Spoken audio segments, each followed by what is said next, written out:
everyone, I am Nivesh Kashyap. In this video, I will discuss the topic that is Uniform Civil Code, which is very burning topic nowadays. तो जैसे जो भी आप examination दे रहे हो, जैसे कि पटना हाई कोर्ट असिस्टेंट का एग्जामिनेशन है या फिर CAPF का एग्जाम जो लोग दे रहे हैं, तो उसके लिए ये वीडियो काफ़ी इंपॉर्टेंट होने वाला है, क्योंकि इसमें हम डिस्कस करेंगे कि यूनिफॉर्म सिविल कोड मतलब आने से क्या इम्पैक्ट हो सकता है सोसाइटी में, ठीक है, क्या क्या चैलेंजेस हैं हमारे सोसाइटी में इसको इम्प्लीमेंटेशन को लेकर के। तो बहुत कुछ बात करेंगे इस पर।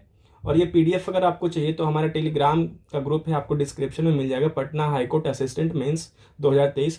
तो डिस्क्रिप्शन में मैं डाल दूंगा, वहाँ जाके लिंक से आप सीधा मतलब डाउनलोड कर सकते हो, ठीक है। तो बिना टाइम वेस्ट के चलिए मैं स्टार्ट करता हूँ। तो सबसे पहले करते हैं कि यूनिफॉर्म सिविल कोड होता है क्या है, पहले तो वो समझ लेते हैं, क्योंकि बहुत लोगों को प्रॉब्लम होता है समझने में कि क्या मतलब किस तरीके का ये टर्म यूज़ किया गया यूनिफॉर्म सिविल कोड। तो यूनिफॉर्म सिविल कोड का सबसे पहले अगर मैं सिंपल लैंग्वेज में अगर बात करता हूँ, तो देखो जैसे मैं एग्जांपल से समझाता हूँ आपको। जैसे कि हिंदू है, ठीक है, कोई इंसान हिंदू है या कोई मुस्लिम है, तो उसके पर्सनल लॉज होते हैं। जैसे हिंदू है तो हिंदू लॉज से गवर्न होगा, और मुस्लिम है तो मुस्लिम लॉ से गवर्न होगा, जैसे क्रिश्चियन है तो उनके पर्सनल लॉज हैं, ठीक है। तो जैसे शादी हो गई, आपका डिवोर्स हो गया, मेंटेनेंस का केस है, प्रॉपर्टी से रिलेटेड कोई केस है, तो ये क्या होता है, अगर हिंदू है तो हिंदू लॉ से गवर्न होता है वो सब चीज़, और मुस्लिम है तो उनके लॉ से होता है। तो यूनिफॉर्म सिविल कोड कहने का मतलब क्या है कि थ्रू आउट द कंट्री, ठीक है, पूरे कंट्री में एक ऐसा कोड होना चाहिए सिविल कोड जो मैरिज से रिलेटेड हो, डिवोर्स से रिलेटेड हो, मेंटेनेंस से, इनहेरिटेंस से, प्रॉपर्टी से रिलेटेड जितनी भी चीज़ें हैं वो सब एक कोडिफाइड एक ही लॉ हो, अलग अलग पर्सनल लॉ ना हो, ठीक है, उस मिला के एक लॉ बना दो और सबके लिए एक जैसा लॉ होगा, ठीक है, चाहे शादी से रिलेटेड हो, इस तरीके से। तो उसको बोलते हैं हम यूनिफॉर्म सिविल कोड। और इसका जो मेंशन किया गया article 44 of the Indian constitution में किया गया है, जो कि हमारा directive principle of state policy है, ठीक है। तो ये बेसिक आप इंट्रोडक्शन में इस तरीके से लिख सकते हो, ठीक है, आपका इंट्रोडक्शन एक तरीके से हो गया। अब हम बात करते हैं मेन टॉपिक के ऊपर, ये न्यूज़ में क्यों है आजकल, ठीक है। आपको पता होगा कि जो लॉ कमीशन ऑफ इंडिया है, उन्होंने रिकमेंड किया है पब्लिक से, मतलब ये काफ़ी न्यूज़ में है। अभी जो गवर्नमेंट है फिलहाल हमारी, उनका मतलब प्रयास है कि ये यूनिफॉर्म सिविल कोड लाया जाए, ठीक है। तो लाना इतना आसान नहीं है, क्योंकि बहुत कॉम्प्लेक्सिटीज़ है इसको लाने में। तो देखते हैं क्या क्या इश्यूज रिलेटेड है, ठीक है। तो फर्स्ट देखते हैं पे point, the law commission of India has asked the views and proposal from the public regarding the uniform civil code. Uniform civil code has been highly debated and politically charge issue in India, ठीक है। तो इस तरीके से आप introduce कर सकते हो डेफिनेशन के बाद से। The law commission previous stands on the UCC कहने का मतलब क्या है, यूनिफॉर्म सिविल कोड, ठीक है, was that it was neither necessary not desirable, ठीक है। तो प्रीवियस क्या था लॉ कमीशन का इंस्टेंस कि ये नेसेसरी अभी नहीं है, लेकिन फिलहाल अभी क्या हो गया, पॉलिटिकल प्रेशर कह लो या हमारी सरकार चाहती है कि इसको इम्प्लीमेंट किया जाए, तो लॉ कमीशन जो है अब इस पर एक्शन ले रही है। तो ये सब बेसिकली आप इंट्रोडक्शन में लिख सकते हो। मैंने आपको बेसिक सा डेफिनेशन बता दिया, ठीक है। अब आते हैं कुछ फैक्ट्स जान लेते हैं यूनिफॉर्म सिविल कोड के बारे में। Uniform civil code is mention in article 44 of the constitution. मैंने आपको बताया था कि DPSP का पार्ट है, directive principle of state policy का, ठीक है। तो इसको आपको मेंशन जरूर करना है इंट्रोडक्शन में, ठीक है। These principle are not legally enforceable but are meant to guide the state in making policies. अब देखो डायरेक्टिव प्रिंसिपल का एक खास बात क्या होता है ना, कि वो लीगली इन्फोर्सेबल नहीं है। मतलब मान के चलो अगर उसको इम्प्लीमेंट नहीं किया जा सकता है, कोई इम्प्लीमेंट नहीं करता, तो आप कोर्ट में केस नहीं कर सकते उसके ऊपर कि आर्टिकल 44 में दिया हुआ ये इम्प्लीमेंट क्यों नहीं हो रहा, क्योंकि लीगली ये इन्फोर्सेबल है ही नहीं, ठीक है। डायरेक्टिव प्रिंसिपल स्टेट पॉलिसी कहने का मतलब होता है जब भी कोई स्टेट, ठीक है, या सेंटर लॉ बनाती है, तो डायरेक्टिव प्रिंसिपल को ध्यान में रख के बनाना चाहिए, ठीक है। जो डायरेक्टिव प्रिंसिपल्स दिए गए हैं हमारे कॉन्स्टिट्यूशन में, उसको ध्यान में रख के सरकार का काम होता है कि लॉ बनाए उसके ऊपर। तो बेसिक जो मतलब होता है डायरेक्टिव प्रिंसिपल का वही होता है कि आपको डायरेक्ट करे पॉलिसीज बनाने में, ठीक है। तो ये लीगली आप इन्फोर्स नहीं कर सकते हो, कोर्ट में इस पर केस नहीं कर सकते हो, ठीक है। दूसरा, it has been supported by some as a way to promote national integration, ठीक है। कुछ लोगों का कहना है कि अगर यूनिफॉर्म सिविल कोड आता है तो एक नेशनल इंटीग्रेशन होगा, मतलब जो जितना डाइवर्सिटी है अलग अलग लॉज में, मतलब अलग अलग प्रॉब्लम्स हैं, कुछ इश्यूज़ हैं, तो ठीक, उसको एक मतलब एक यूनिफाई कर दिया जाएगा, तो उससे नेशनल इंटीग्रेशन हो सकता है। जेंडर जस्टिस आएगा, क्योंकि आपको पता होगा कि जो हमारे पर्सनल लॉज हैं उसमें जेंडर बायसनेस काफ़ी है, ठीक है। वुमेन को लेकर के काफ़ी सप्रेस किया गया, ऐसे लॉज हैं, जैसे आपको ट्रिपल तलाक रिसेंटली हटाया गया था, ठीक है। मेंटेनेंस को लेकर के है, डिवोर्स को लेकर के, जैसे तलाक बोल दो तो तलाक हो जाता है, तो ये काइंड ऑफ डिस्क्रिमिनेशन है। तो ऐसे बहुत सारे डिस्क्रिमिनेशन है, और ऐसा नहीं मुस्लिम में है, हिंदू लॉज में भी काफ़ी मतलब पहले आप मान के चलो कि सती प्रथा वगैरह था इनिशियली, वो तो हटाया गया बाद में। तो ऐसे बहुत सारे मतलब प्रॉब्लम्स हैं जो हमारे पर्सनल लॉ में, जो कि जिनको रिमूव करना बहुत ही ज़रूरी है। ये मानना है जो लोग इसको चाहते हैं कि इम्प्लीमेंट हो। लेकिन कुछ लोग इसका अपोज भी करते हैं बेसिस पे, क्योंकि हमारे रिलीजियस फ्रीडम को हैम्पर करेगा। ठीक है, आपको पता हो कि आर्टिकल 25 जो हमारे कॉन्स्टिट्यूशन का, वो प्रोवाइड करता है फ्रीडम ऑफ रिलीजन। मतलब आप किसी भी रिलीजन को प्रैक्टिस कर सकते हो, उसको प्रोपोगेट कर सकते हो, मान सकते हो, ठीक है, अपने अकॉर्डिंग। तो एक तरीके से अगर मान के चलो सारे जो रिलीजियस मतलब लॉज हैं, अगर आप उसको यूनिफाई कर दोगे, एक जैसा बना दोगे, तो एक तरीके से ये रिलीजियस ब्रीच हुआ। मतलब आप रिलीजन को फॉलो करने की आज़ादी नहीं दे रहे हो कम्प्लीटली। ठीक है, तो ये मतलब कहने का मतलब ये अपोजिट पॉइंट है। अब देखो, क्या इंडिया में कोई ऐसा स्टेट है जहाँ पे यूनिफॉर्म सिविल कोड अप्लाइड है? तो हाँ, गोवा है सॉरी, गोवा ऐसा एक स्टेट है जहाँ पे यूनिफॉर्म सिविल कोड अप्लाइड होता है। ठीक है, तो ये एक फैक्ट आप डाल सकते हो। ठीक है, और बाकी जो रेस्ट ऑफ इंडिया है वो अपना अपना, जैसे हिंदू है तो हिंदू लॉज को मान रहा है। ठीक है, इस तरीके से। अब देखो कुछ नेक्स्ट पॉइंट क्या बात करते हैं। Currently, not only Muslim but also Hindu, Jains, Buddhists, Sikh, Parsis and Jews are governed by their own personal laws। ठीक है, वो अपने पर्सनल लॉ से गवर्न किए जाते हैं। उनका जो इनहेरिटेंस है, शादी का बात है, डिवोर्स हो गया, मैरिज हो गया, सब उनके पर्सनल लॉ से मैनेज किया जाता है। तो personal laws are determined based on religious identity, मतलब रिलीजियस आइडेंटिटी के बेस पे इसका किया जाता है।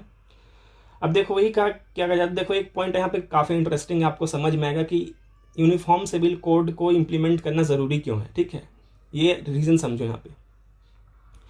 तो reformed Hindu personal law still incorporate certain traditional practices, कुछ अभी भी प्रैक्टिसेस जो हैं चल रही हैं।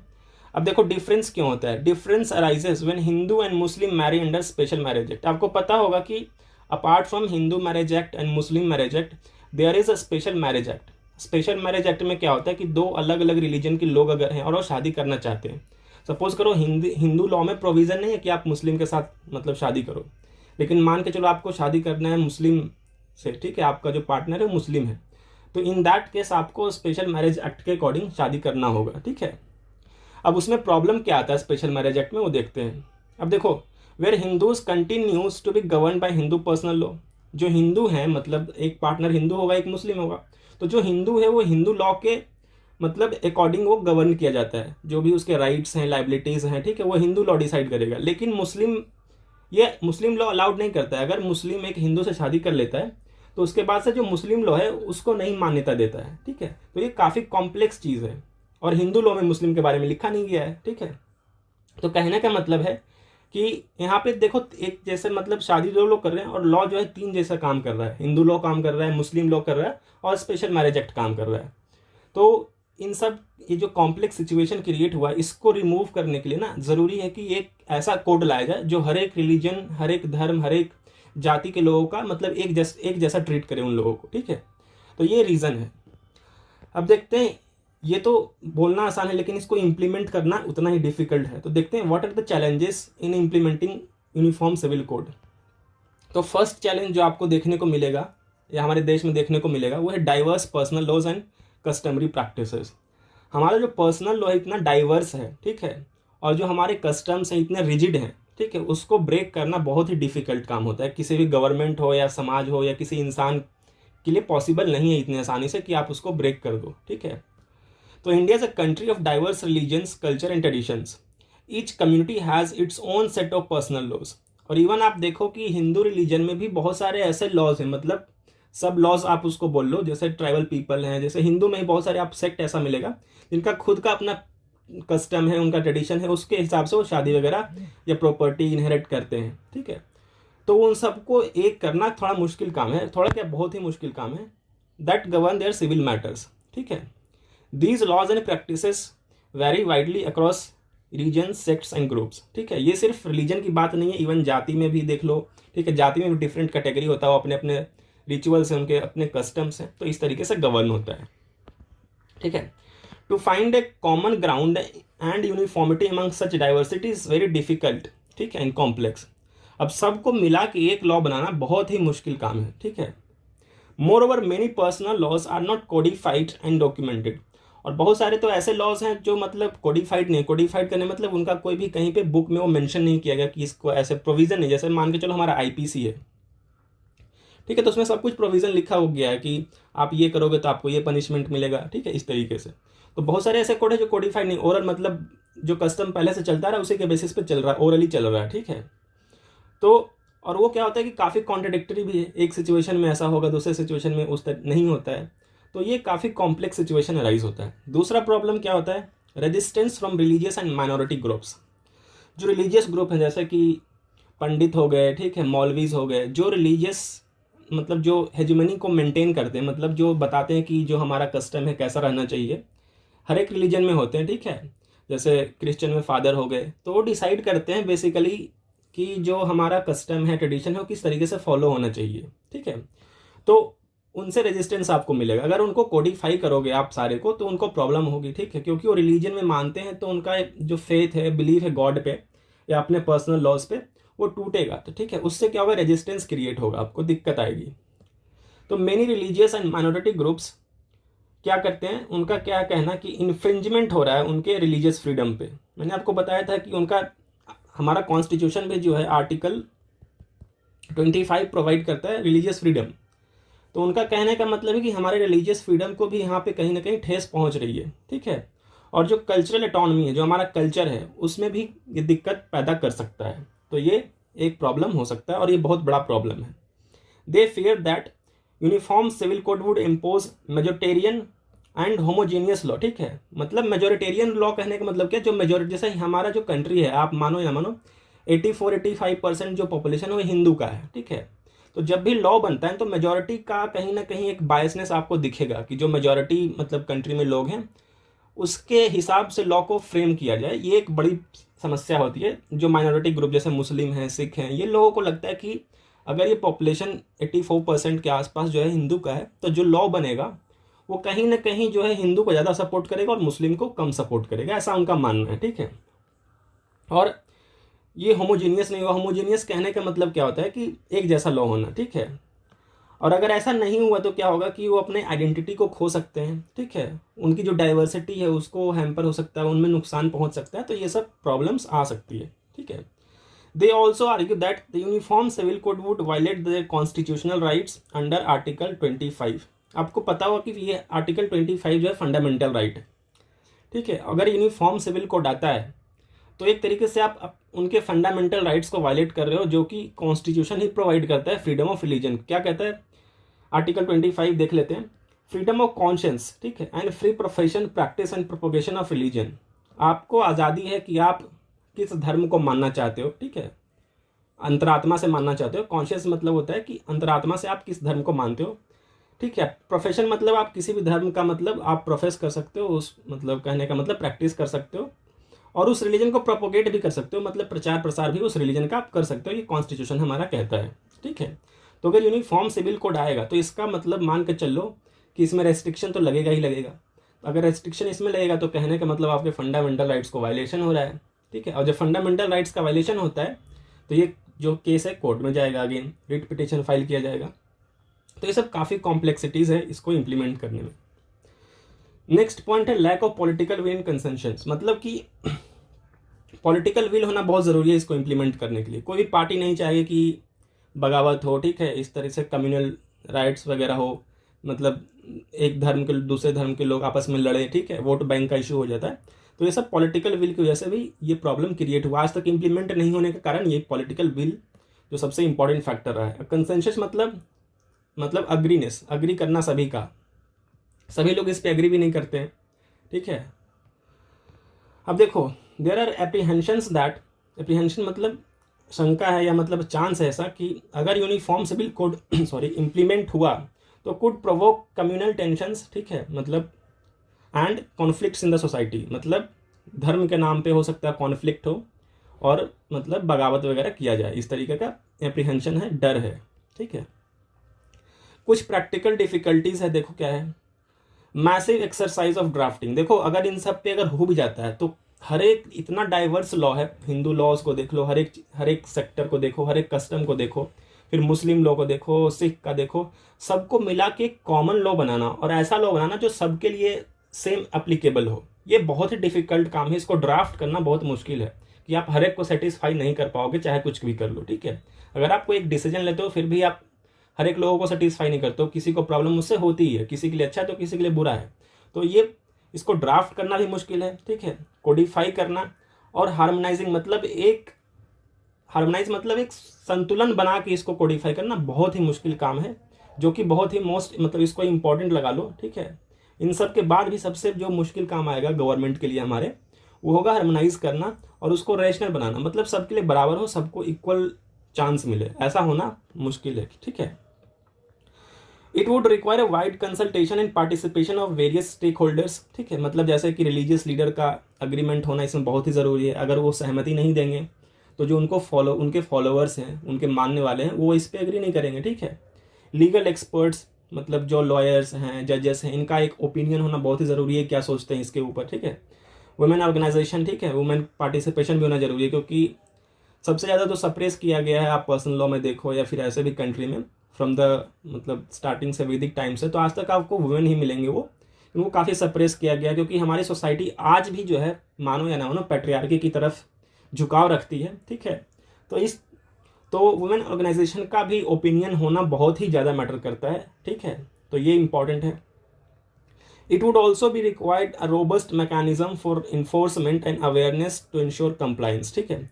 और एक ऐसा मैकेनिज्म होना चाहिए, इन सब के बावजूद इनको इम्प्लीमेंट करना, यानी कि इसको एग्जीक्यूट करना भी इक्वली इंपॉर्टेंट है। आपने सब कुछ बना भी दिया, लेकिन इसको इम्प्लीमेंट तभी होगा ना जब लोग समझेंगे इसको, लोग मानेंगे, लोग इसको एक्सेप्ट करेंगे, ठीक है। तो लोगों के बीच में एक्सेप्टेंस लाना सबसे मुश्किल काम है, तो ठीक है। तो और उसके लिए एक ऐसा मैकेनिज्म आप तैयार करो, एक ऐसा ऑर्गेनाइजेशन तैयार करो जो इस काम का देख रेख करे कि प्रॉपरली जो है इम्प्लीमेंट हो रहा है या नहीं हो रहा है, ठीक है। तो ये सब चैलेंजेस थे, आपको देखने होंगे। अब देखो कुछ फैक्ट्स देख लेते हैं, सुप्रीम कोर्ट का क्या कहना है इसके ऊपर। तो सुप्रीम कोर्ट जो है हमेशा से यूनिफॉर्म सिविल कोड के हमेशा से फेवर में रहा है, ठीक है, फ्रॉम द वेरी बिगिनिंग, ठीक है। आपको मैं 2-3 केस भी आगे बताऊंगा जिसमें सुप्रीम कोर्ट क्या कहा, आपको पता चलेगा। Supreme court favours UCC throughout India as invested under article 44 of the directive principle of state policy. Supreme court मानता है कि अगर कॉन्स्टिट्यूशन में ये आर्टिकल 44 मेंशन है तो इसका कोई रीज़न होगा, जिन्होंने इस आर्टिकल को मेंशन किया होगा तो कुछ तो समझ के किया होगा, ठीक है। तो सुप्रीम कोर्ट इसको मतलब फेवर करता है, और बहुत सारे केस लॉज में आपको दिखेगा भी, वो आगे बताऊंगा मैं आपको। अब देखो गोवा है, says that state has UCC for all irrespective of their religion and no provision for triple तलाक। और गोवा में ट्रिपल तलाक जैसा कोई प्रोविजन नहीं था, ठीक है, जब मतलब हटने से पहले भी वहाँ नहीं था, क्योंकि वहाँ पे यूनिफॉर्म सिविल कोड है। सुप्रीम कोर्ट क्या कहता है, says Muslim men whose marriage are registered in Goa can not practice polygamy. देखो मुस्लिम लॉ में क्या होता है ना कि आप 4 शादी कर सकते हो, 4 मैरिज,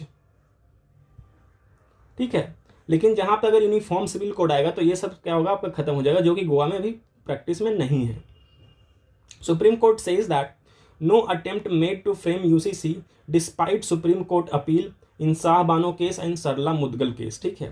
2 केस में सुप्रीम कोर्ट का कहना था कि ऐसा कुछ कानून लाया जाए, ठीक है, लाइक यूनिफॉर्म सिविल कोड, जिससे ये सब जो है कॉम्प्लेक्सिटीज़ को दूर किया जाए। लेकिन अभी तक जो लेजिस्लेचर यानी कि पार्लियामेंट, उस पर गवर्नमेंट हमारी कोई कदम नहीं उठाई है, ठीक है। तो सुप्रीम कोर्ट तो बहुत सारे केसेस में अब रेफरेंस दे चुकी है इसको इम्प्लीमेंट लाने के लिए, मतलब इस पर लेजिस्लेशन लाया जाए, लेकिन अभी तक कुछ एक्शन हुआ नहीं है। लेकिन अब थोड़ा सा क्या हो रहा है, ये स्टार्ट हो रहा है अभी के डेट में, तो ठीक है। अब देखो सुप्रीम कोर्ट का बेंच क्या कहता है, इट इज, देखो ये सब आपके ऐसे में ना बहुत काम आएगा अगर आप इसको मेंशन करते हो। तो अगर आप सुप्रीम कोर्ट के जजमेंट को, जजेस के कोटेशन को, ठीक है, उनके राय को भी अगर मेंशन करते हो ना अपने ऐसे में, तो बहुत ही अच्छा एक मतलब वैल्यू ऐड होता है आपके ऐसे में, ठीक है। तो ये आपको ध्यान से, तो क्या कहता है, it is interesting to note that whereas the founders of the constitution in article 44 in part 4 dealing with the directive principle of state policies had hoped and expected that the state shall endeavor मतलब क्या होता है, प्रयास करना, ठीक है, state को प्रयास करना चाहिए to secure for the citizens uniform civil code throughout the territories of India, ठीक है। स्टेट का ये प्रयास होना चाहिए कि यूनिफॉर्म सिविल कोड जो है पूरे टेरिटरी में, जो इंडिया का टेरिटरी है जितना, ठीक है, उसमें इम्प्लीमेंट होना चाहिए। लेकिन till date no action has been taken in this regard, लेकिन अभी तक ऐसा कोई एक्शन लिया नहीं गया है, ठीक है। ये सुप्रीम कोर्ट बेंच का कहना था, मतलब वो बिल्कुल फेवर में है कि ऐसा हो, लेकिन गवर्नमेंट का कोई एक्शन ही नहीं था अभी तक इस पर। अब देखते हैं, वो तो कुछ चैलेंजेस थे, अब देखते हैं बेनिफिट्स क्या है। अगर सिविल कोड इम्प्लीमेंट होता है तो इससे बेनिफिट क्या होगा वो देख लेते हैं। तो फर्स्ट बेनिफिट है नेशनल इंटीग्रेशन एंड सेकुलरिज्म। आपको पता होगा कि सेकुलरिज्म जो है बेसिक स्ट्रक्चर है, हमारे कॉन्स्टिट्यूशन में कहा गया है, ये है बेसिक स्ट्रक्चर, ठीक है। बेसिक स्ट्रक्चर कहने का मतलब ये कहाँ किस में क्या, केशवानंद भारती के केस में कहा गया था, केशवानंद भारती के केस था, उसमें बेसिक स्ट्रक्चर का जो कॉन्सेप्ट निकल गया था 1973 में, ठीक है। बेसिक स्ट्रक्चर का कॉन्सेप्ट केशवानंद भारती के केस में आया था, लेकिन बहुत सारे बेसिक स्ट्रक्चर जैसे फेडरलिज्म है, सेकुलरिज्म है, इस तरीके का सा अलग अलग केस में निकल के आया था। तो बेसिक स्ट्रक्चर का जो कॉन्सेप्ट था वो केशवानंद भारती के केस में था, ठीक है। लेकिन उस केस में बस ये कहा गया था कि बेसिक स्ट्रक्चर को आप अमेंड नहीं कर सकते हो। सुप्रीम कोर्ट कहा गया था गवर्नमेंट के द्वारा, सुप्रीम कोर्ट के द्वारा कहा गया था गवर्नमेंट को कि जो भी बेसिक स्ट्रक्चर है, और बेसिक स्ट्रक्चर डिसाइड कौन करेगा, वो सुप्रीम कोर्ट डिसाइड करेगा कि क्या बेसिक स्ट्रक्चर है, ठीक है। तो सेकुलरिज्म एक बेसिक स्ट्रक्चर में आता है, जैसे कि फेडरलिज्म है, ठीक है, फेडरलिज्म है, ये भी बेसिक स्ट्रक्चर में आता है। तो बहुत सारे ऐसे चीज़ हैं जो बेसिक स्ट्रक्चर में आते हैं, आप इसको अमेंड नहीं कर सकते, पार्लियामेंट इसको अमेंड नहीं कर सकती है चाह के भी, ठीक है। तो फेडरलिज्म अलग केस में आया था, सेकुलरिज्म अलग केस में इवॉल्व हुआ था, लेकिन जो बेसिक स्ट्रक्चर का कॉन्सेप्ट था वो केशवानंद भारती के केस में था, ठीक है। तो यूनिफॉर्म सिविल कोड कहने का मतलब क्या कि India is a secular state, आपको प्रियम्बल में भी देखने को मिलेगा, इंडिया जो है एक सेकुलर स्टेट है, और सेकुलर स्टेट तब तक पॉसिबल नहीं है जब तक सारे धर्म के लोग, जाति के लोग एक जैसा मतलब नहीं हो, उनमें यूनिफॉर्मिटी नहीं हो। और यूनिफॉर्मिटी आने के लिए क्या होगा कि आपको यूनिफॉर्म सिविल कोड को इम्प्लीमेंट करना होगा। नेशनल इंटीग्रेशन मतलब कि डाइवर्सिटी इतना कि लोग अलग अलग मजहब के नाम पे लड़ रहे हैं, ठीक है। अगर ये इंटीग्रेट हो जाएंगे, एक जैसे लॉ में काम करेंगे, एक जैसा सबका लॉ होगा जो गवर्न करेगा, तो एक तरीके से इंटीग्रेशन होगा और यूनिटी डेवलप होगा उनके बीच में, ठीक है। वही लिखा गया, creating a common identity and sense of belonging among all, ठीक है। तो मतलब एक दूसरे से भाईचारा बढ़ेगा आपस में, ठीक है। It would also reduce the communal and sectarian conflicts, जो कम्युनल कॉन्फ्लिक्ट्स होते हैं, ठीक है, उसको भी ये खत्म करेगा। जो धर्म के नाम पे लड़ाइयाँ होती है कुछ बहुत जगह आपने सुना होगा, तो वो सबको रिड्यूस करेगा काफ़ी हद तक। It would uphold the constitutional values of equality, देखो इक्वालिटी, फ्रेटर्निटी एंड डिग्निटी, ये सब हमारे प्रियम्बल में ही दिया गया है, ठीक है। तो इक्वालिटी को प्रमोट करेगा, फ्रेटर्निटी मतलब भाईचारा, ठीक है, डिग्निटी मतलब हर एक का एक अपना मतलब डिग्निटी होगा, ठीक है, कोई भी नीचे नहीं, कोई भी ऊपर नहीं, वुमेन को सप्रेस नहीं किया जाएगा। तो ये सब क्या होगा, मतलब अच्छा होगा इनसे, ठीक है। ये पॉजिटिव पॉइंट्स है, बेनिफिट्स हैं। अब देखते हैं gender justice and equality. Gender justice मतलब मेन एंड वीमेन के बीच में कोई भी जेंडर डिफरेंस नहीं होना चाहिए। इवन जो लेस्बियन हैं, गेज हैं, ठीक है, बाइसेक्सुअल्स हैं, उनको भी इक्वल राइट्स मिला जाएगा, ठीक है। अभी तक पर्सनल लॉज में इनके बारे में कोई बात ही नहीं की गई है, ठीक है। LGBT के बारे में, LGBTQ, ठीक है, इनके बारे में कोई बात ही नहीं की गई है पर्सनल लॉज में, हिंदू लॉज में मेंशन नहीं मिलेगा, ठीक है।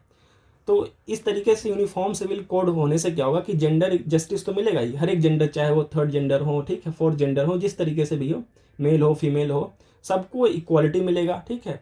तो ये एक फ़ायदा इस चीज़ का है, डिस्क्रिमिनेशन को रिमूव किया जाएगा।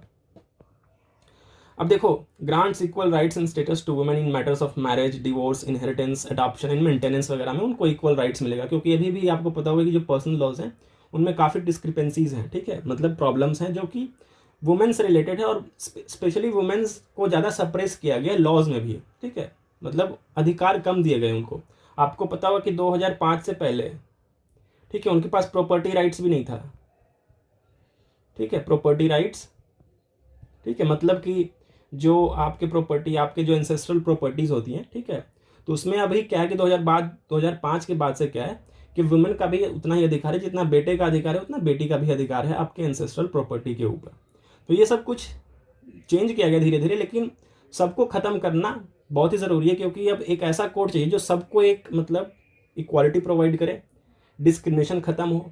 तो इस तरीके से कोड आना चाहिए, क्योंकि आप बार बार अमेंड करोगे सिचुएशन के हिसाब से तो काफ़ी टाइम है। इससे अच्छा है कि एक साथ सबको मतलब निपटा दो अमेंड करके।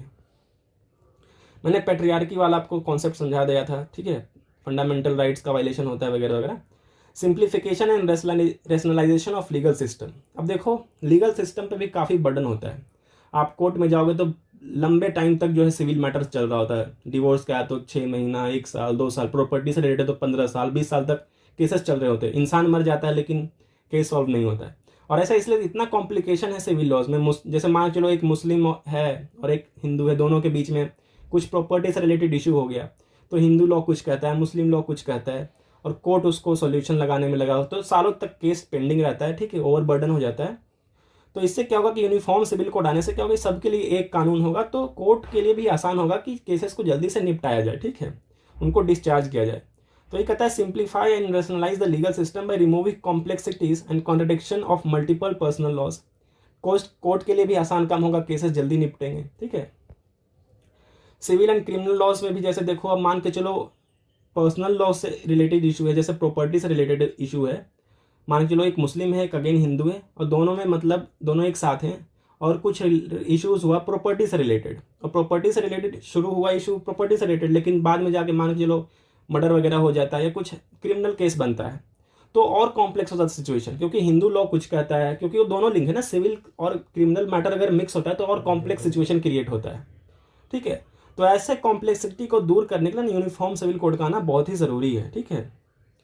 और ये एक्सेसिबल होना चाहिए, और अगर आएगा तो एक्सेसिबल होगा, लोग जल्दी समझेंगे इसको, मतलब, और understandable by the common people, और लोग इसको समझेंगे भी, क्योंकि ऐसे क्या होता है बहुत कॉम्प्लेक्स है, लोगों को समझ नहीं आता है, ठीक है, कि क्या चल रहा है, हिंदू लॉ क्या कह रहा है, मुस्लिम लॉ क्या कह रहा है, ठीक है, अलग अलग प्रोविजंस हैं, अलग अलग कॉन्सेप्ट निकल के आता है, ठीक है। नेक्स्ट पॉइंट होता है modernisation and reform of outdated regressive practices. ये मैंने आपको समझा दिया है, जैसे ट्रिपल तलाक तो अभी हट चुका है, ठीक है, लेकिन बहुत सारे ऐसे हैं जैसे पॉलीगैमी भी एग्जिस्ट करता है, चाइल्ड मैरिज अभी भी एग्जिस्ट करता है, ठीक है।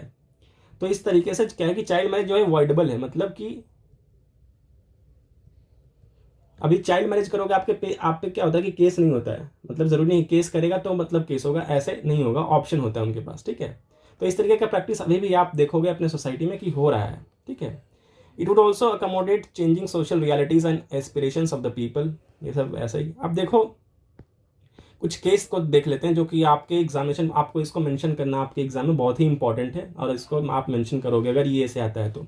और कहीं पे भी अगर वुमेन से रिलेटेड भी आ रहा है, वुमेन एम्पावरमेंट से रिलेटेड है, ऐसा कुछ भी आ रहा है तो आप इस केस को मेंशन कर सकते हो। देखो जो कंटेंट होता है ना, आप दूसरे ऐसे में भी उसको यूज़ कर सकते हो। ये आपके पास एबिलिटी होनी चाहिए कि आपको पता होना चाहिए कि कौन सा जो फैक्ट है, कौन सा केस है या कौन सा चीज़ है, मैं दूसरे ऐसे में भी डाल सकता हूँ, ठीक है। और ये प्रैक्टिस से आएगा धीरे धीरे। तो फर्स्ट केस था शाह बानो बेगम वर्सेस मोहम्मद अहमद खान 1985 में। इस केस में क्या कहा गया था बेसिकली, देखो इसमें मेंटेनेंस के बारे में बात की गई थी, ठीक है। डायरेक्टली लिंक नहीं है देखो, लेकिन इसका मैं बताता हूँ क्या है। The supreme court upheld the right of Muslim women, Muslim women के राइट्स को इसमें अपहेल्ड किया गया था, that to claim maintenance from her husband under section 125 of the criminal procedure code. देखो सेक्शन वगैरह अगर आपको क्रिमिनल प्रोसीजर का याद नहीं है तो कोई दिक्कत नहीं है, लेकिन आपको पता होना चाहिए कि इस केस में क्या हुआ था। इतना मुस्लिम वुमेन को मेंटेनेंस उसको मिलना चाहिए, अपहेल्ड किया था सुप्रीम कोर्ट के द्वारा, ठीक है। अब देखो उसमें क्या रिकमेंडेशन क्या दिया था सुप्रीम कोर्ट ने। It also observe that the uniform civil code would help in removing contradiction based on ideologies, ठीक है। वहाँ पे भी सुप्रीम कोर्ट का कहना था कि कुछ ऐसा कोड लाओ जिससे जो कॉम्प्लेक्सिटीज इवॉल्व हो रही है ना, जैसे इनहेरिटेंस में प्रॉब्लम है, प्रॉपर्टी राइट्स को लेकर के प्रॉब्लम है, डिवोर्स में प्रॉब्लम है, ठीक है, मैरिज से रिलेटेड प्रॉब्लम है, तो इसको यार दूर करो, ठीक है। तो सुप्रीम कोर्ट बार बार केसेस के थ्रू सेंट्रल गवर्नमेंट को या स्टेट गवर्नमेंट को बोल रही है कि आप ऐसा कुछ ले करके आओ, कुछ लॉ ऐसा जो कि इन सबको रिमूव करे।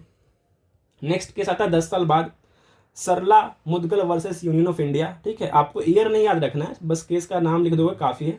Supreme court held that Hindu husband can not convert to Islam and marry another women. देखो मुस्लिम में मैंने होता है कि आपको 4 मैरिज तक अलाउड है, आप 4 शादी कर सकते हो, 5th भी कर सकते हो, लेकिन एक को डिवोर्स देना पड़ेगा ऐसे, ठीक है। वो थोड़ा सा सिचुएशन कॉम्प्लेक्स है, बाद में कभी समझा दूंगा, ठीक है। तो आपको तो क्या होता है, कुछ लोग हिंदू लोग जो होते हैं ना मुस्लिम में कन्वर्ट हो जाते हैं कि उनको मौका मिलेगा शादी करने का, ठीक है। तो इस केस में उसी पे बैन किया गया था। क्या कहा गया था, supreme court held that Hindu husband can not convert to Islam, ठीक है। इस्लाम में ऐसे कन्वर्ट हो सकते हो, लेकिन सिर्फ शादी के पर्पज से आप कन्वर्ट होना चाहते हो तब नहीं हो सकते हो। And marry another women without dissolving his first marriage. अगर आपको कन्वर्ट होना भी है तो आप पहले फर्स्ट मैरिज को मतलब डिसॉल्व करो। डिसॉल्व करने का मतलब आप उसको डिवोर्स दो, ठीक है, आप उससे अलग हो जाओ, लीगल तरीके से पहले अलग हो जाओ, तब आप मुस्लिम में कन्वर्ट हो सकते हो और वहाँ पे शादी कर सकते हो, ठीक है। दूसरी बात, it also stated that, again यहाँ पे फिर निकल के आता है uniform civil code would prevent such fraudulent conversion and bigamous marriages, ठीक है। अब यूनिफॉर्म सिविल कोड आने से क्या होगा, ये सब खत्म हो जाएगा, तो ये सब जो फॉल्स कन्वर्जन वगैरह है वो सब भी रिड्यूस होंगे बहुत हद तक। अब देखो नेक्स्ट केस है Saira Bano versus union of India, काफ़ी इंपॉर्टेंट केस है जो कि ट्रिपल तलाक को अनकॉन्स्टिट्यूशनल कहा गया था जिसमें, ठीक है, ये स्टार मार्क लगा लो इस पर। तो supreme court declared the practice of triple talaq as unconstitutional and violative of dignity and equality of Muslim women. जब पास किया गया था सेंटर के द्वारा ट्रिपल तलाक को बैन किया गया था, ठीक है, तो क्या होता है कि जब कोई लॉ बनता है, लेजिस्लेचर बनाती है लॉ, तो जब जिन लोगों को प्रॉब्लम होता है ना कि ये लॉ सही है या गलत, तो वो सुप्रीम कोर्ट में उसको रीट के थ्रू फाइल करते हैं। फिर सुप्रीम कोर्ट का उस पर जजमेंट आता है कि हाँ भाई जो सेंटर लॉ ला रहा है वो सही है या गलत। तो वही हुआ था इसमें केस में, जब सेंटर ने लॉ बनाया था तो ये केस गया था सुप्रीम कोर्ट के पास, और सुप्रीम कोर्ट का था कि नहीं, ट्रिपल तलाक का जो लॉ है सेंट्रल गवर्नमेंट का वो सही है, ठीक है, और जो ट्रिपल तलाक का इशू था वो अनकॉन्स्टिट्यूशनल है, मतलब जो तलाक तलाक तलाक बोल देने से तलाक हो जाता था वो अनकॉन्स्टिट्यूशनल है, लॉ अनकॉन्स्टिट्यूशनल नहीं है, ठीक है, गलत मत समझ लेना यहाँ पे। It also recommended that parliament should enact law to regulate Muslim marriages and divorce. और वहाँ पे भी पार्लियामेंट ने कहा था कि मुस्लिम जो मैरिज है उससे रिलेटेड डिवोर्स है उसके लिए आप एक लॉ बनाइए, ठीक है, जो कि इन सब को, जो इन सब में इरेगुलरिटीज़ हैं उसको दूर करे, ठीक है। तो कहने का मतलब रिकमेंडेशन था सुप्रीम कोर्ट का, लेकिन उस टाइम पे कोई एक्शन लिया नहीं गया। अब देखते हैं वे फॉरवर्ड क्या होना चाहिए, एक तरीके से कह लो आपका कंक्लूजन क्या होना चाहिए, यूनिटी एंड यूनिफॉर्मिटी, ठीक है। अब देखो कंक्लूजन जो होता है ना, एक बैलेंस होता है हमेशा से, मैं आपको बताता हूँ बैलेंस होता है आपका, इसमें पॉजिटिव ओपिनियन भी मैटर करता है, ठीक है, स्टेट को क्या करना चाहिए, मतलब एक तरीके से आप सॉल्यूशन देते हो, कंक्लूजन में आप सॉल्यूशन दे देते हो, ठीक है, और सॉल्यूशन कैसा होता है, बैलेंस सॉल्यूशन होता है, ठीक है।